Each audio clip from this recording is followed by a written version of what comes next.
Subscribe કરો બીકે news ચેનલને, પછી YouTube એપ પર બેલનું બટન દબાવો અને નિહાળો બીકે ન્યૂઝ ચેનલ।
ડીસામાં પોલીસ અને ધારાસભ્ય ગાયબ। એલિવેટેડ બ્રિજ નીચેના હાઈવે ઉપર ખાનગી વાહનોના કડકલાને દૂર કરવામાં પોલીસ તો પોલીસ પણ ધારાસભ્ય પણ નીવડ્યા નિષ્ફળ।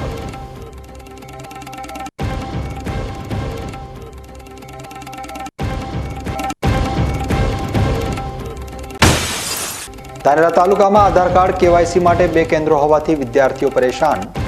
અપૂરતા કેન્દ્રોને લઈ વિદ્યાર્થીઓનો બગડી રહ્યો છે અભ્યાસ।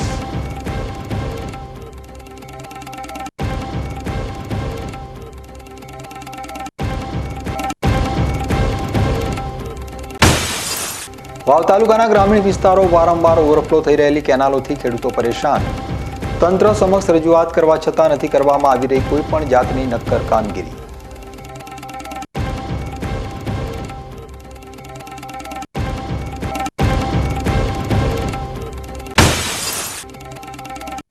ઈજા બાદ થતા ધનુરના ઇન્ફેક્શન અંગે બીકે ન્યૂઝ ચેનલ ઉપર જુઓ મહત્વની જાણકારી। કેવી રીતે લાગે છે આ જીવલેણ ઇન્ફેક્શન અને તેનાથી બચવા માટે શું શું કરવું જરૂરી।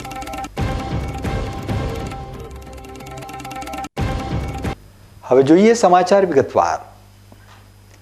ડીસા શહેરની મધ્યમાંથી પસાર થતા નેશનલ હાઈવે ઉપર ભારે ટ્રાફિક રહેતો હોવાના લીધે આ માર્ગ ઉપર એલિવેટેડ બ્રિજ બનાવવાની માંગ ઉઠી હતી અને સરકાર દ્વારા પણ લોકોની આ માંગણીને ધ્યાને લઈ લાંબો એલિવેટેડ બ્રિજ બનાવી આપવામાં આવ્યો।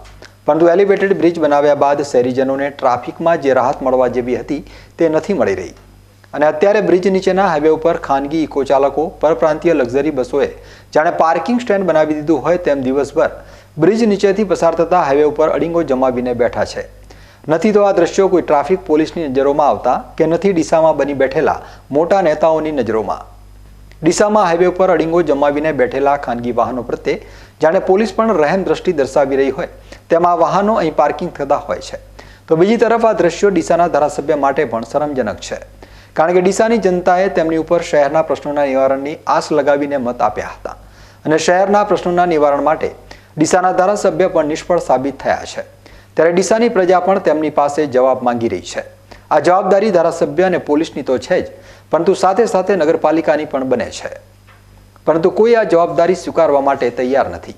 ત્યારે શહેરની આ સમસ્યા બાબતે ટ્રાફિક પોલીસ, ધારાસભ્ય અને પાલિકા ગંભીરતા દર્શાવે તો નગરજનો ઉપર ઉપકાર કર્યો ગણાશે। આદિવાસી સમાજના વિદ્યાર્થીનીઓ જે આજ સુધી સ્કોલરશિપ મળતી હતી તે કેન્દ્ર સરકાર અને રાજ્ય સરકાર દ્વારા બંધ કરી દેવામાં આવી છે, જેને લઈ અમીરગઢ વિસ્તારના ધારાસભ્યની આગેવાનીમાં સ્થાનિક વિદ્યાર્થીઓ તેમજ વાલીઓએ વિરોધ નોંધાવ્યો હતો અને અમીરગઢ મામલતદાર ઓફિસે આવેદનપત્ર આપી આ સ્કોલરશિપ ફરી ચાલુ કરવામાં આવે તે માટે રજૂઆત કરી હતી। કેન્દ્ર સરકાર અને ગુજરાત સરકાર દ્વારા આદિવાસી બાળકોના અભ્યાસ માટે સ્કોલરશિપ દ્વારા સહાય આપવામાં આવતી હોય છે। જોકે પોસ્ટ મેટ્રિક બાદ પેમેન્ટ સીટ ઉપર પ્રવેશ લીધો હોય તો સ્કોલરશિપ આપવા માટે 2010નો ચુકાદો હતો। 2010થી પેમેન્ટ સીટ માટે 75% કેન્દ્ર સરકાર અને 25% રાજ્ય સરકાર ફી ભરતી હતી। જોકે 28 ઓક્ટોબર રાજ્ય સરકારે પરિપત્ર કર્યો કે જેમાં 2024-25થી મેનેજમેન્ટ કોટામાં પ્રવેશ મેળવનાર વિદ્યાર્થીઓની સ્કોલરશિપ બંધ કરતો પરિપત્ર કરવામાં આવ્યો છે, જે પરિપત્રને લઈ વાલીઓમાં અને બાળકોમાં રોષ જોવા મળી રહ્યો છે। ગરીબ બાળકોને મળતી સ્કોલરશિપ બંધ કરાતા ઉચ્ચ અભ્યાસ કરતા બાળકોને મુશ્કેલી વેઠવી પડશે। ત્યારે અમીરગઢ વિસ્તારના ધારાસભ્ય કાંતિભાઈ ખરાડી તેમજ અનેક વિદ્યાર્થીઓ અને વાલીઓએ આજે સરકારે બંધ કરેલી સ્કોલરશિપ સામે વિરોધ નોંધાવી અમીરગઢ મામલતદારને આવેદનપત્ર આપી અને વિદ્યાર્થીઓની સ્કોલરશિપ ફરી ચાલુ કરવામાં આવે તેવી માંગ કરી હતી। ગુજરાતની અંદર અંબાજીથી માંડીને ઉમરગામ સુધી જે જગ્યા આદિવાસીઓ જે વસે છે એ આદિવાસીઓને ગુજરાત સરકાર અને કેન્દ્ર સરકાર મારફતે જે દીકરા દીકરીઓ શાળાઓની અંદર જે ભણી રહ્યા છે એમને અથવા તો કોલેજ કરીને મેનેજમેન્ટ કોઠાની અંદર જે પ્રવેશ મેળવે છે, સરકાર કંઈક ને કંઈક રીતે આદિવાસીઓને દીકરા દીકરીઓને હેરાન કરવા માગે છે। અગાઉ પણ કોંગ્રેસની સરકાર કેન્દ્રમાં હતી તે વખતે સમગ્ર આદિવાસી જિલ્લાઓને દીકરા દીકરીઓ જે ભણતા હોય, કોલેજ કરતા હોય કે અથવા તો અલગ અલગ કોલેજ હોય, એમને દરેકને સ્કોલરશીપ મળતી હતી। આજે ગુજરાત સરકાર 25% ને 75% કેન્દ્ર સરકાર મારફત 100% જે સ્કોલરશીપ જે મળતી હતી એ સ્કોલરશીપ આ સરકારે રદ કરી છે। અમારી સરકાર પાસે માંગણી છે કે કાયમી માટે જે દીકરા દીકરીઓને જે સ્કોલરશીપ મળતી હતી જૂની જે યોજના પ્રમાણે એ રીતે કાયમી ચાલુ રાખવું ને એ લોકોને જે ન્યાય છે એ ન્યાય મળવો જોઈએ। એના વિરોધમાં અમે સરકાર પાસે માંગણી કરી છે કે અમારી આ દીકરા દીકરીઓ જે સ્કોલરશીપ જે પહેલાં મળતી હતી એ જ સ્કોલરશીપ ચાલુ રાખે એવી સરકાર પાસે આજે માંગણી કરી છે। આદિવાસી વિદ્યાર્થીઓને ટેકનિકલ કોર્સ સહિત ઉચ્ચ અભ્યાસક્રમ માટે પેમેન્ટ શીટની ફી સરકાર ભરતી હતી તે બંધ કરવામાં આવી છે। ત્યારે સરકારના નિર્ણય અંગે આદિવાસી સમાજના વિદ્યાર્થીઓ વાલીઓમાં નારાજગી જોવા મળી રહી છે। આદિવાસી સમાજના વિદ્યાર્થીઓ માટે કેન્દ્ર સરકાર અને રાજ્ય સરકાર દ્વારા અનેક યોજનાઓથી અનેક સહાયો શિક્ષણ માટે આપવામાં આવતી હોય છે। ગરીબ બાળકો ભણી શકે તે માટે સ્કોલરશીપ દ્વારા બાળકોને શિક્ષણ માટેની સહાયો આપવામાં આવતી હોય છે। અનેક પુસ્તકો તેમજ સ્કૂલના ગણવેશ માટેની પણ સહાયો આપવામાં આવે છે। જોકે સરકારના એક પરિપત્રને લઈ આદિવાસી સમાજના વિદ્યાર્થીઓ વાલીઓમાં નારાજગી જોવા મળી રહી છે। તેમનું કહેવું છે કે ગરીબ વાલીઓના બાળકો ઉચ્ચ શિક્ષણ મેળવી શકે તે માટે સરકાર જે સહાય આપતી હતી તે બંધ કરી દેશે તો ગરીબ બાળકો અભ્યાસ નહીં કરી શકે અને આવનારા સમયમાં તેઓ શિક્ષણથી વંચિત રહેશે। ત્યારે સરકારે આ સહાય ચાલુ રાખવી જોઈએ તેવી માંગ કરી રહ્યા છે। આજની અમારી મુદ્દાઓની રજૂઆત આ પ્રમાણે છે। આદિવાસી દીકરા દીકરીઓ 12 પછી જે ભણે છે એમને ભણવામાં જે સ્કોલરશીપ આપતા હતા એ આ સરકારે બંધ કરી છે। એના મુદ્દાના લઈને આજે અમે આવેદનપત્ર આપ્યું છે।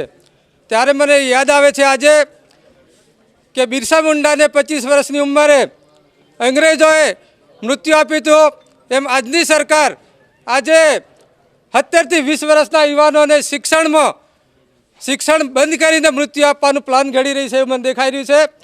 ત્યારે સમગ્ર આદિવાસી વિદ્યાર્થીઓને વાલીઓને વિનંતી કરું છું, સરકારને વિનંતી કરું છું કે આ રીતે આદિવાસીઓને અન્યાય ચલાવી લઈશું નહીં અને આગામી દિવસોમાં લાંબા ગાળે અમે આયોજન કરીને અમે લડીશું, જીતીશું। બસ એ જય હિન્દ, જય ભારત। આ શિષ્યવૃત્તિ ન મળવાથી આજે અમારી આદિવાસી સમાજ પાસે કોઈ લાખ રૂપિયા ભરીને ભણવાની તાકાત નથી, જેથી આ 18 થી 20 વર્ષના વિદ્યાર્થીઓ બધા રખડી જશે અને ભણ્યા વગર રહેશે અને જે સરકાર વિકાસની વાતો કરે છે એ વિકાસ થવાનો નહીં પણ આદિવાસીઓનો વિનાશ થવાનો છે। અમારે સ્કોલરશીપ મળતી નથી ગુજરાત સરકાર દ્વારા। અમે કેવી રીતે ભણીશું આગળ? કોલેજ કરીને આગળ કેવી રીતે અમે ભણવા જઈશું? અમારા મા બાપ મહિનાના 15 થી 20 હજાર રૂપિયા પણ એની આવક નથી, એ ખાવા ખર્ચામાં જતી રહે છે બધું। અમે કેવી રીતે આગળ હવે અભ્યાસ કરીશું? કેવી મુશ્કેલી પડશે અભ્યાસ કરવા? અમારે ખૂબ મુશ્કેલી પડશે, અમે ભણી જ નહીં શક્યું। ઘરે કામ કરીએ અમે ઘરે જ પહેલાં અમારી માગણી એ છે કે અમે કોલેજ કરીને આગળ ભણવા માગીએ છીએ। અમે પણ એક શિક્ષક અને કલેક્ટર UPSC પરીક્ષા તૈયારી કરવા માગીએ છીએ। અમને કોણ આપશે બધું? મહંત બળદેવનાથ ગુરુ શ્રી વસંતનાથ દેવ દરબારની જગ્યા કાંકરેજ સમગ્ર દશનામ ગૌસ્વામી સમાજના વિરુદ્ધ અભદ્ર ભાષાના ઉચ્ચારણો કરી સમગ્ર ગૌસ્વામી સમાજની લાગણી દુભાવતા આજે થરાદ વાવ દશનામ ગૌસ્વામી સમાજ દ્વારા થરાદ નાયબ કલેક્ટરને આ આવેદનપત્ર આપવામાં આવ્યું હતું। કાંકરેજ તાલુકાના કેવલપુરી થોડી મઠ મુકામે પરમ પૂજ્ય મહંત શ્રી 1008 શ્રી જગદીશપુરીજી બાપુ બ્રહ્મલીન થતા તારીખ 22/11/2024ના રોજ થોડી મઠ મુકામે સમગ્ર સેવકો ભક્તગણ તેમજ સંતો મહંતોની તેમજ હજારો ગ્રામજનોની હાજરીમાં નવા ગાદીપતિ તરીકે મહંત શ્રી કાર્તિકપુરીજી બાપુની ચાદર વિધિ કરવામાં આવી હતી। કોઈ પણ સંત મહંત શ્રી દેવલોક પામે તો તેમના સેવકગણ સંતો ગ્રામજનોની હાજરીમાં પાલકી યાત્રા કાઢવામાં આવે છે, પરંતુ અહીં માત્ર ગણ્યા ગાંઠ્યા લોકો દેવદરબારની જગ્યાના મહંત બળદેવનાથ ગુરુશ્રી વસંતરાજ સમગ્ર દશનામ ગૌસ્વામી સમાજ વિરુદ્ધ અશોભનીય અને અભદ્ર વર્તન કરતા સમગ્ર દશનામ ગૌસ્વામી સમાજ તેમનો વિડીયો જોઈ ખૂબ જ આઘાત લાગ્યો છે, જેના પગલે કાયદેસરની કાર્યવાહી કરવા માટે આવેદનપત્ર પાઠવી માંગ કરી છે. હવે સમય છે એક વિરામનો અને વિરામ બાદ જોઈશું. ધાનેરા તાલુકામાં આધાર કાર્ડ કેવાયસી માટે 2 કેન્દ્રો હોવાથી વિદ્યાર્થીઓ પરેશાન. અપૂરતા કેન્દ્રોને લઈ વિદ્યાર્થીઓનો બગડી રહ્યો છે અભ્યાસ.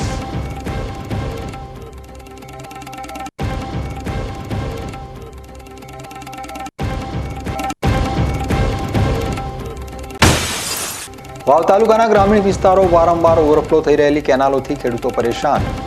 તંત્ર સમક્ષ રજૂઆત કરવા છતાં નથી કરવામાં આવી રહી કોઈ પણ જાતની નક્કર કામગીરી.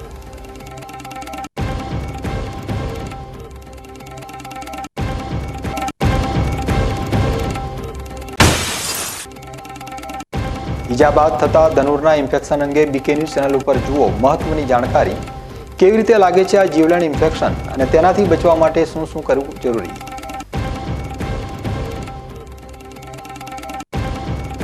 તો જોતા રહો બીકે ન્યૂઝ ચેનલ.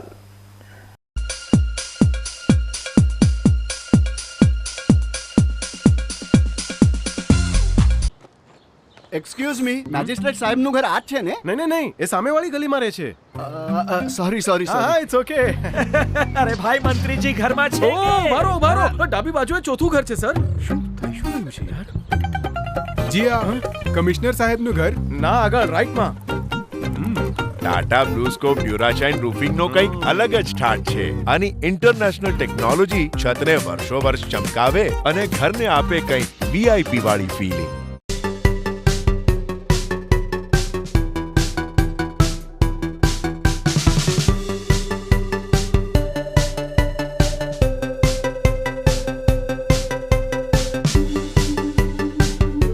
શું આપ અણગમતા વાળની સારવાર કરાવવા માંગો છો? શું આપ ખીલ કે ખીલના દાગમાંથી છુટકારો મેળવવા માંગો છો? શું આપ ચહેરા પરની કરચલીઓ દૂર કરાવવા માંગો છો? શું આપ ટાંકા વગરના મસા કે કપાસી નીકાળવા માંગો છો? શું આપ ટેટુ રિમૂવ કરાવવા માંગો છો? શું આપ દાદર ખરજુ કે ગુમડાથી પરેશાન છો? શું આપ હાથ પગના વાડિયાથી મુક્તિ મેળવવા માંગો છો? શું આપ જાતીય ગુપ્ત રોગ કે નખના રોગથી હેરાન છો? આ સિવાય ચામડીને લગતા કોઈ પણ પ્રશ્નના નિરાકરણ માટે તેમજ લેટેસ્ટ ટેકનોલોજીથી derma roller, chemical peeling, face rejuvenation, derma pen, skin tightening, vampire face lift જેવી કોસ્મેટિક ટ્રીટમેન્ટ માટે એકવાર અવશ્ય કોન્ટેક્ટ કરો. ઉત્તર ગુજરાતની એકમાત્ર fully latest skin and cosmetic clinic doctor Anita skin and cosmetic clinic, Gayatri Mandir સામે, ડોક્ટર રમેશભાઈ વારડેની ગલીમાં, ડીસા. એપોઇન્ટમેન્ટ માટે સંપર્ક કરો 99 250 91 438 99 250 91 439.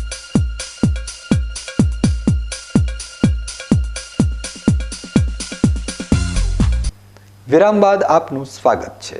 વધુ સમાચારોમાં. સરહદી ધાનેરા તાલુકાના ગ્રામીણ વિસ્તારથી લઈ શહેરની પ્રજા પોતાના બાળકો સાથે આધાર કાર્ડને લગતી કામગીરી માટે કચેરીએ કલાકો સુધી લાઇનમાં ઊભા રહેવા માટે મજબૂર બન્યા છે. માત્ર 2 સ્થળ ઉપર આધાર કાર્ડની કામગીરી થવાના કારણે કામ ધક્કે ચડ્યું છે, જેમાં સૌથી વધારે પ્રાથમિક શાળામાં અભ્યાસ કરતા બાળકો શિક્ષણ પડતું મૂકીને કેવાયસી માટે ધાનેરા આવી રહ્યા છે. એક તરફ જ્યાં ગુજરાતના મુખ્યમંત્રી ગુજરાતને આધુનિક અને ડિજિટલ બનાવી રહ્યા છે, ત્યારે બીજી તરફ ગામડામાં રહેતી પ્રજા આજે પણ ધક્કા ખાઈ પોતાનું કામ કરાવવા માટે મજબૂર બન્યા છે. ધાનેરા ખાતે જનસેવા કેન્દ્ર તેમજ ICDS કચેરી ખાતે આધાર કાર્ડ બાબતની કામગીરી માટે કીટ કાર્યરત છે. જોકે આ 2 કીટ ઉપર આખો ધાનેરા તાલુકો નિર્ભર હોય તે રીતે 30 કિલોમીટરના અંતરેથી લાભાર્થી પોતાના કામ માટે આવી રહ્યા છે, જેમાં સૌથી વધારે સરકારી પ્રાથમિક શાળાના બાળકો પોતાના વાલી વારસો સાથે કે કેવાયસી માટે ધાનેરાની કચેરીઓએ ફરી રહ્યા છે. આખો દિવસ ભૂખ્યા રહી અને શિક્ષણથી વંચિત રહી બાળકો કેવાયસી માટે રજડી રહ્યા છે. બાળકોના વાલી રજૂઆત કરી રહ્યા છે કે આ મામલે વધુ કીટની વ્યવસ્થા કરવામાં આવે કે પછી સ્થાનિક ગ્રામ પંચાયતમાં કેવાયસી માટે કામગીરી કરવામાં આવે તો શાળાના બાળકોએ શિક્ષણ મૂકી ધાનેરા સુધી લાંબા ન થવું પડે. શેના માટે શું કામ થયા? અમે સાહેબ ભાજણાથી આવ્યા. ધાનેરા તાલુકાના ભાજણા ગામ છે. મારું નામ ગુવાભાઈ સૈદાભાઈ ખટણ. 2-3 દિવસથી અમે સાહેબ ધક્કા આપણે કેવાયસી માટે તે અમે તાલુકા પંચાયતમાં જા, આપણે મામલતદારમાં જા, પણ ચોય થતું નથી નેટ હેડતું. એના અમારી જરૂરિયાત એવી કરે સાહેબની કે અમારે છોકરાને અભ્યાસ બગડે. 2-3 દિવસથી ધક્કા ખા તો સાહેબશ્રીને એવું કહેવામાં મોગો કે અમારા ગામમાં જેમનું સ્થળ હોય ત્યાં આવી અને થવું જોઈએ ગામમાં. શું કે જાઓ તો ત્યાં આગળ તમને પૂછો એ શું? નેટ ને ચાલતો અને એમનું કેવું થાય કે આજ આવજો ને કાલ આવજો ને પરમ આવજો ને કોઈ હાજર રહેતા નથી. તમારા સિવાય બીજા બાળકો આવતા હશે ને? ઘણા સાહેબ ઘણા જણાનું છોકરાનું 2-3 દિવસથી ભણતર બગડે, અભ્યાસ બગડે ખૂબ. સાહેબને એટલી વિનંતી કલેક્ટર સાહેબની કે થોડું ધ્યાન દોરી અને શિક્ષણ માટે જેના ગામમાં વ્યવસ્થા થતી હોય એવી મારી વિનંતી અને સરપંચ સારીની વિનંતી. ધાનેરાના જનસેવા કેન્દ્ર ખાતે 2 કીટ ઉપર આધાર કાર્ડની કામગીરી કરવામાં આવતી હતી. જો કે ઓપરેટરનો અકસ્માત થતાં હાલ 1 કીટ બંધ પડી છે. જો ધાનેરા શહેરની વિવિધ સરકારી કચેરી ખાતે આધાર કાર્ડની કામગીરી શરૂ કરવામાં આવે તો નાગરિકોને સવલત મળે તેમ છે. ICDS કચેરી ખાતે આધાર કાર્ડનું ઓપરેટિંગ કરતા ઓપરેટર સાથેની મુલાકાત દરમિયાન તેઓએ જણાવ્યું હતું કે રોજિંદા અનેક લોકો આધાર કાર્ડની કામગીરી વિના પરત ફરી રહ્યા છે, જેનું કારણ છે માત્ર 2 જગ્યાએ આધાર કાર્ડ માટેની કામગીરી થતી હોવાથી નાગરિકો હેરાન થઈ રહ્યા છે. કેવા બધા લાઈનો છે અહીંયા ભૈયા આધાર કાર્ડનું કામ? આધાર કાર્ડ અપડેટની અહીંયા કામગીરી ચાલુ છે. દિવસના 40 થી 45 આધાર કાર્ડ અપડેટ થાય છે. પબ્લિક બહુ આવે છે, તેનાથી જે વધારાની પબ્લિકો હેરાન થાય, ધક્કા ખાય. સૌથી વધારે બાળકો, સ્કૂલના બાળકો વધારે વધુ આવે છે. એટલે બીજું ક્યાં ચાલે અહીંયા સેવા? બીજી કીટ જનસેવામાં એક ચાલુ છે, ત્યાં પણ 18 વર્ષથી મોટાના અપડેટ થાય છે અને નવા નીકળે છે. કેટલા દિવસે કેટલું કામ થતું છે? કેટલા લોકો પાછા જાય અહીંયા? દિવસે અહીંયા 45 થી 50 આધાર કાર્ડ દિવસના નીકળે, બાકીના તમામ પાછા જાય. બીજા દિવસે ધક્કા ખાય, રોજ અમને ધક્કા ખાવા પડે છે. અચાનક આટલું ભીડ થવાનું કારણ એ KYC ના સ્કૂલના વિદ્યાર્થીઓને KYC બાકી છે, એના કારણે શિષ્યવૃત્તિ સ્કોલરશીપ અટકાઈ ગઈ છે. એના માટે શિક્ષકો અપડેટ માટે મોકલે છે. કેટલી ટાઈમ બાળકોને બેસવું પડતું છે અહીંયા આવે તો આધાર કાર્ડ મળે છે? સવારના 9 વાગ્યાના બાળકો આવે છે અહીંયા, સાંજના 5 વાગ્યા સુધી બેસી રહે. આ લોકો હેરાન ન થાય એના માટે શું સુવિધા થાય? તો સાહેબને એક જ નમ્ર વિનંતી કે આધારની કીટો 1-2 વધારે. ધાનેરાના જનસેવા કેન્દ્ર ખાતે તો ઓપરેટર દ્વારા ટોકન પદ્ધતિ શરૂ કરવામાં આવી છે, છતાં પણ અનેક બાળકો શિક્ષણથી વંચિત રહી સરકારી કામે રજડી રહ્યા છે. આ મામલે જિલ્લા કલેક્ટર યોગ્ય કાર્યવાહી કરી આધાર કાર્ડ માટે વધુ કીટ માટેની સુવિધા ઊભી કરે તો બાળકોના શિક્ષણ ઉપર અસર વર્તાય તેમ નથી. પાલનપુર તાલુકા પોલીસે રાજસ્થાન તરફથી આવી રહેલું એક દારૂ ભરેલું કન્ટેનર ઝડપી પાડ્યું છે, જેમાં પાલનપુર તાલુકા પોલીસને બાતમીના આધારે ખીમાણા ટોલ પ્લાઝા પાસે નાકાબંધી કરી રાજસ્થાન તરફથી આવતા કન્ટેનરને રોકાવી તપાસ કરતા મોટી માત્રામાં દારૂ ઝડપાયો હતો. પોલીસે કુલ 30,46,000થી વધુની કિંમતનો મુદ્દામાલ કબજે કરી એક ઇસમની અટકાયત કરી કાયદેસરની કાર્યવાહી હાથ ધરી છે. પાલનપુર તાલુકા પોલીસ તાલુકા વિસ્તારમાં પેટ્રોલિંગમાં હતી તે દરમિયાન પોલીસને ખાનગી બાતમી મળેલી કે રાજસ્થાન તરફથી એક કન્ટેનર દારૂ ભરી પાલનપુર અમદાવાદ તરફ જનાર છે, જેના આધારે પાલનપુર તાલુકા પોલીસે ખેમાણા ટોલનાકા પાસે નાકાબંધી કરી હતી. જે સમયે રાજસ્થાન તરફથી એક શંકાસ્પદ કન્ટેનર ટ્રક આવતા તેને રોકાવી તપાસ કરતા કન્ટેનરમાંથી મોટી માત્રામાં દારૂ મળી આવ્યો હતો, જેથી પોલીસે કન્ટેનરના ચાલક ઇઝરાઇલ ઉર મોહમ્મદ મેવાતી રહે ઠેકડીનગર ભરતપુર રાજસ્થાનને ઝડપી પાડી કન્ટેનરમાંથી વિદેશી દારૂની બોટલ 19,728 જેની કિંમત 20,41,248 રૂપિયાનો દારૂ કબજે કરી કુલ મુદ્દામાલ ઝડપી ગણનાપાત્ર કેસ શોધી કાયદેસરની કાર્યવાહી હાથ ધરી છે. બનાસકાંઠા જિલ્લાના ખેડૂતોની સમસ્યા વર્ષોથી અટકવાનું નામ જ નથી લેતી. તેમાં પણ વાત કરવામાં આવે સરહદી પંથકના ખેડૂતોની, તો આ ખેડૂતો હંમેશાથી સિંચાઈના પાણીની સમસ્યાનો સામનો કરી રહ્યા છે. આ વિસ્તારમાં નર્મદા કેનાલ પહોંચી ગઈ હોવા છતાં ખેડૂતોના સિંચાઈના પ્રશ્નોનો હજુ સુધી ઉકેલ આવ્યો નથી. વાવ તાલુકાના ચતરપુરા માઇનોર કેનાલની સમસ્યા હજુ પણ યથાવત છે. આ વિસ્તારના એક ખેડૂતના ખેતરમાં 3 વર્ષથી કેનાલ ઓવરફ્લો થઈ રહી હોવાથી ખેડૂતોને ભારે નુકસાન થઈ રહ્યું છે. કેનાલનું પાણી વારંવાર ઓવરફ્લો થતું હોવાના લીધે આ ખેડૂત પોતાના ખેતરમાં ખેતી પણ નથી કરી શકતો. જો ખેતી કરે તો કેનાલ ઓવરફ્લો થતાં તેના ખેતરમાં પાકનું ધોવાણ થઈ જાય છે. કેનાલ ઓવરફ્લો થતી હોવા પાછળનું કારણ કેનાલમાં સાફ સફાઈનો અભાવ હોવાનું ખેડૂતો જણાવી રહ્યા છે. આ બાબતે ખેડૂતોએ અધિકારીઓને અસંખ્ય રજૂઆત કરી હોવા છતાં ખેડૂતોની વાત અધિકારીઓએ કાને ધરતા નથી અને કેનાલ ઓવરફ્લો થાય ત્યારે ખેડૂતો આ અધિકારીઓને જ્યારે ફોન કરે છે ત્યારે અધિકારી ફોન પણ ઉપાડતા ન હોવાના ખેડૂતો આરોપો લગાવી રહ્યા છે. હવે સમય છે એક વિરામનો અને વિરામ બાદ જોઈશું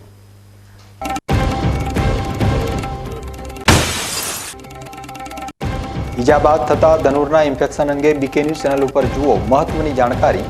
કેવી રીતે લાગે છે આ જીવલેણ ઇન્ફેક્શન અને તેનાથી બચવા માટે શું શું કરવું જરૂરી?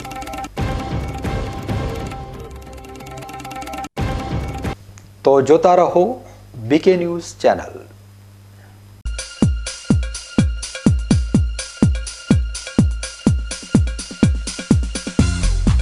તમને ખબર છે તમારી દીકરી દીકરા માટે તમે સુપર ફાધર કે સુપર મધર છો. તમારું બાળક તમારી આંખોથી જ સમગ્ર વિશ્વને જોતું હોય છે. પરંતુ જો તમને હૃદયરોગનો હુમલો આવે તો ત્યારે તમારા બાળક ઉપર શું વીતશે? ત્યારે તમારી સેવામાં હાજર છે આધુનિક સુવિધા સાથે બનાસ હાર્ટ હોસ્પિટલ, અને તેમાં પણ આયુષ્યમાન કાર્ડમાં સારવાર તદ્દન મફત. આયુષ્યમાન કાર્ડની સુવિધા ઉપલબ્ધ ઉત્તર ગુજરાતની પ્રથમ અતિ આધુનિક હાર્ટ હોસ્પિટલ. પારિવારિક સ્ટાફની સેવા એવી કે ઘરના માહોલની પણ ગરજ સારી. 24 કલાક હૃદયની સારવાર ઉપલબ્ધ. હોસ્પિટલનું પૂરું સરનામું.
વિરામ બાદ ફરી એકવાર આપનું સ્વાગત છે. વધુ સમાચારોમાં આજે આપણે એક એવી બીમારી વિશે વાત કરીશું કે તેનાથી ઘણા બધા લોકોમાં અલગ જ પ્રકારની ભ્રાંતિ છે, અને તેમાં પણ ખાસ કરીને આ બીમારીના ઇલાજ માટે લોકોમાં અપૂરતી માહિતી હોવાના લીધે ઘણીવાર તે જીવલેણ પણ સાબિત થતી હોય છે. આ બીમારી બેક્ટેરિયાના લીધે થતી હોય છે અને તેનું નામ છે ધનુર. દેશી ભાષામાં ઘણા લોકો તેને ધનુષની બીમારી માને છે. તો આવો જાણીએ આ બીમારી વિશેની કેટલીક માહિતી. સામાન્ય રીતે લોકોમાં એવી માન્યતા હોય છે કે લોખંડની કાટ લાગેલી વસ્તુથી જ્યારે શરીરમાં કાપ પડે તેવી ઈજા પહોંચે તેના લીધે ધનુષ નામની બીમારી સર્જાતી હોય છે. આ બીમારીના મુખ્ય લક્ષણોની વાત કરીએ તો શરૂઆતમાં મોઢું અને પગ જકડાઈ જાય છે, અને જો સમયસર સારવાર ન મળે તો વ્યક્તિનું મોત પણ નીપજી શકે છે. પરંતુ લોકોની માન્યતા પ્રમાણે આ બીમારી કટાઈ ગયેલા લોખંડની ઈજાથી થતું હોય તે સાવ સાચી વાત નથી. કારણ કે ધનુષના બેક્ટેરિયા માટીમાં રહેતા હોય છે, અને લોખંડ સિવાય પણ કોઈ પણ ચીજ વસ્તુથી લોહી નીકળે તેવી ઈજા પહોંચે ત્યારે આ બેક્ટેરિયા જ્યાં ઈજા પહોંચી હોય છે ત્યાંથી લોહીમાં પ્રવેશ કરે છે અને ધીરે ધીરે તે આખા શરીરમાં પ્રસરી જાય છે. એટલે લોકોએ આ બાબતે ખૂબ જ સાવધાની રાખવી જરૂરી છે, અને કોઈ પણ એવી ઈજા પહોંચી હોય કે જેનાથી લોહી નીકળતું હોય ત્યારે તાત્કાલિક તબીબ પાસે પહોંચીને સારવાર જરૂરથી લેવી જોઈએ. નમસ્કાર. કોઈ પણ મનુષ્ય કે કોઈ પણ જીવના જીવન જીવવાનો મુખ્ય હેતુ જે પણ હોય, પણ તેની સામે એક મહત્ત્વની વસ્તુ હોય છે પોતાનું આરોગ્ય અને તેની સાચવણી. આપણે વારંવાર અનેક પ્રકારની બીમારીનું નજરમાં આવે છે, ધ્યાનમાં આવે છે, સમાચાર સાંભળવામાં આવે છે. હું આજે તમને એક બીમારી વિશે જાણ કરીશ. આજથી 12 દિવસ પહેલાં એક બાળકને તકલીફ હતી અને એ બાળક મોઢું ખોલી શકતો ન હતો. તેની સાથે તે તકલીફ સાથે અહીંયા લઈને આવ્યા. નિદાન કરતાં તે બાળકને ધનુર એટલે કે ટેટનસની બીમારી જાણ પડી.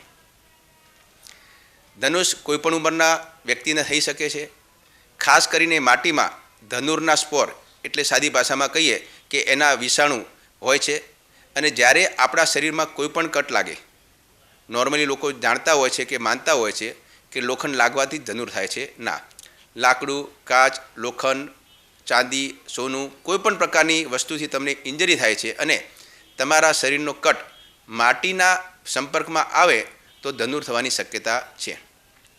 નાના બાળકમાં કાનમાં રસી આવતી હોય અને કાનના રસી માધ્યમથી પણ ધનુષ થવાની શક્યતા રહેતી હોય છે.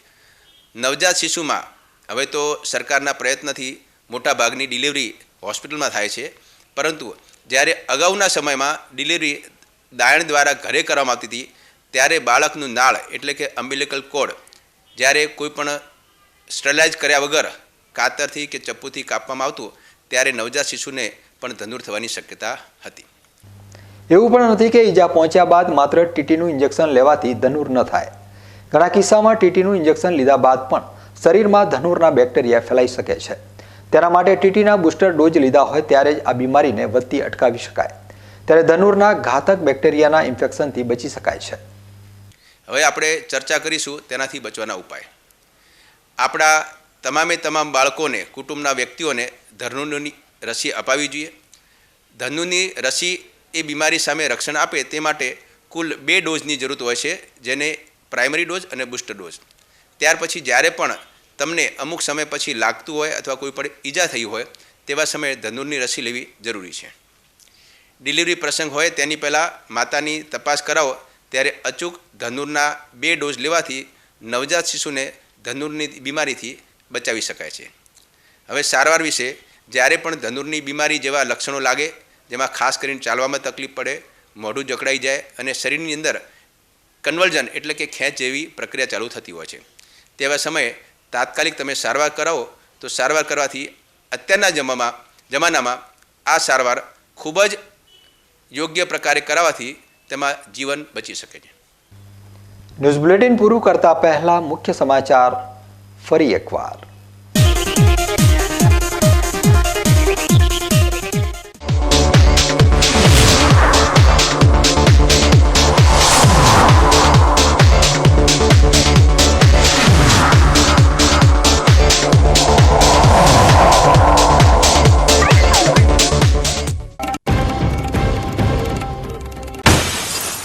ડીસામાં પોલીસ અને ધારાસભ્ય ગાયબ. એલિવેટેડ બ્રિજ નીચેના હાઈવે ઉપર ખાનગી વાહનોના ખડકલાને દૂર કરવામાં પોલીસ પણ ધારાસભ્ય પણ નીવડ્યા નિષ્ફળ.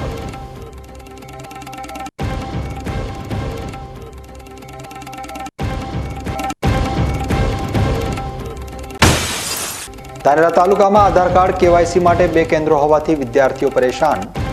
અપૂરતા કેન્દ્રોને લઈ વિદ્યાર્થીઓનો બગડી રહ્યો છે અભ્યાસ.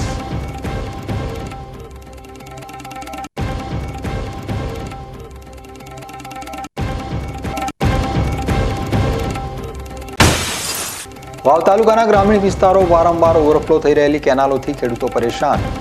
તંત્ર સમક્ષ રજૂઆત કરવા છતાં નથી કરવામાં આવી રહી કોઈ પણ જાતની નક્કર કામગીરી.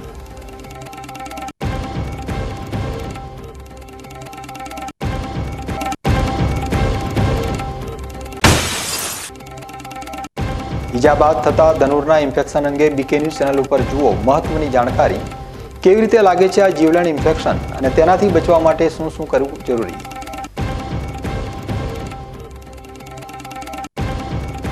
તો આ હતા અત્યાર સુધીના બીકે ન્યૂઝ. વધુ સમાચારો સાથે ફરી મળીશું. નમસ્કાર.